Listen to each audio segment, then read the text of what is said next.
उमर अब्दुल्ला जम्मू कश्मीर के मुख्यमंत्री बन गए और इसके बीच में इस पूरी स्टोरी में एक नया मोड़ आया है।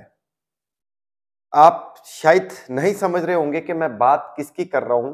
मैं आपको बताना चाहूंगा कि नेशनल कॉन्फ्रेंस ने जम्मू कश्मीर के अंदर अपना अच्छा प्रदर्शन दिखाया है, जिस वजह से वो सक्षम थे कि आज उन्होंने सरकार बना ली है।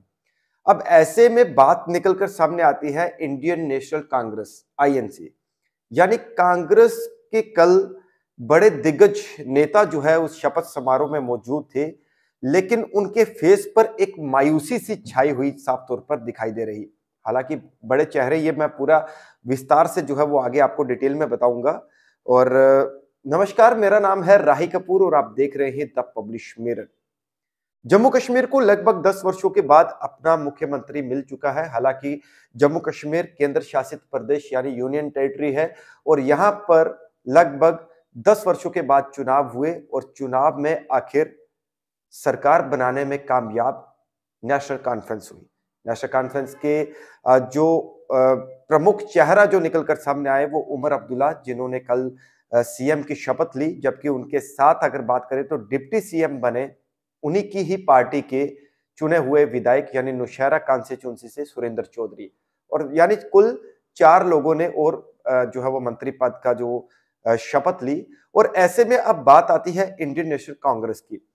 हालांकि चर्चाओं का विषय बना हुआ कांग्रेस जहां पर गठबंधन के तौर पर नेशनल कॉन्फ्रेंस का समर्थन कर रही थी, लेकिन कल एक मायूसी और उतरा हुआ चेहरा साफ तौर पर दिखाई दे रहा था। यह मैं अपने से नहीं कह रहा हूं, जो कि जो तथ्य निकलकर सामने आए हैं वो ये कह रहे हैं।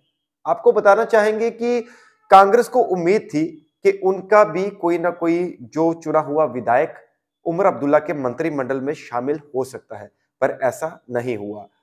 क्या था पूरी कहानी मैं आपको बताना चाहूंगा कि जम्मू कश्मीर में 6 साल के बाद जो उमर अब्दुल्ला की नई सरकार के शपथ ग्रहण समारोह में कांग्रेस के शीर्ष नेतृत्व की मौजूदगी ने राजनीतिक हलकों में काफी चर्चा बटोरी।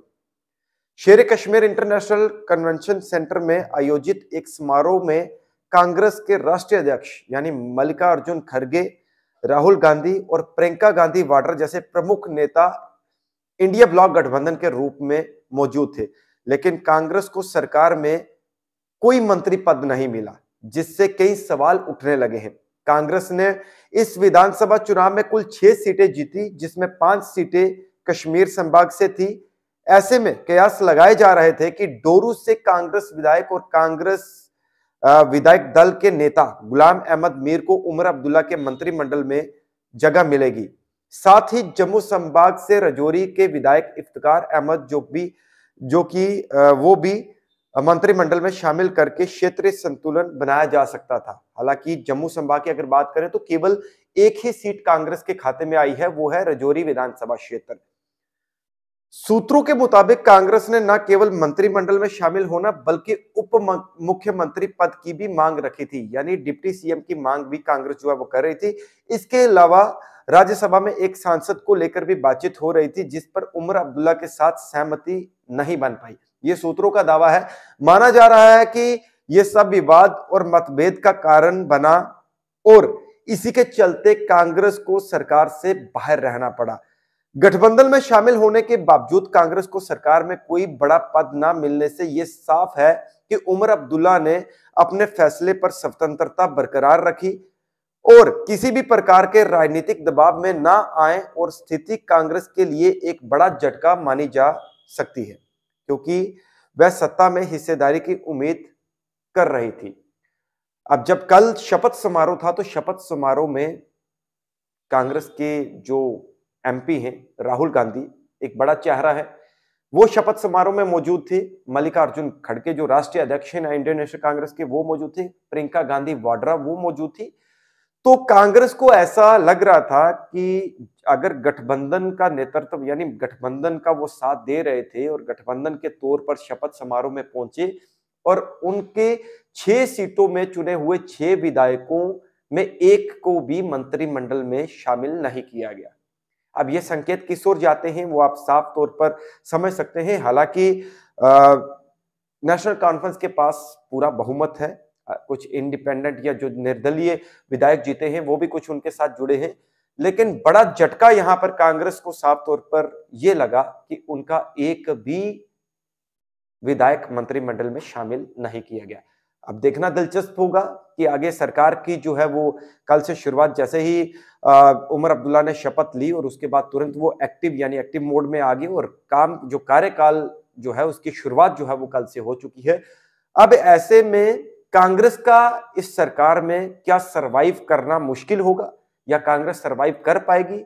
अब आगे की क्या सहमति होगी, ये सब बाद की बातें हैं। बहरहाल कल का जो साफ तौर पर एक कह सकते हैं कि जो उम्मीदें लेकर इंडी ब्लॉक के जो सभी सदस्य वहां पर पहुंचे थे और कांग्रेस को काफी उम्मीदें थी कि वैसे तो बहुत ज्यादा कांग्रेस उम्मीदें लगाकर बैठी थी कि उनके किसी शख्स को यानी एक विधायक को मंत्रिमंडल जो है मिलेगा, लेकिन उनके सपने जो है वो यहाँ पर साकार होते नहीं नजर आए।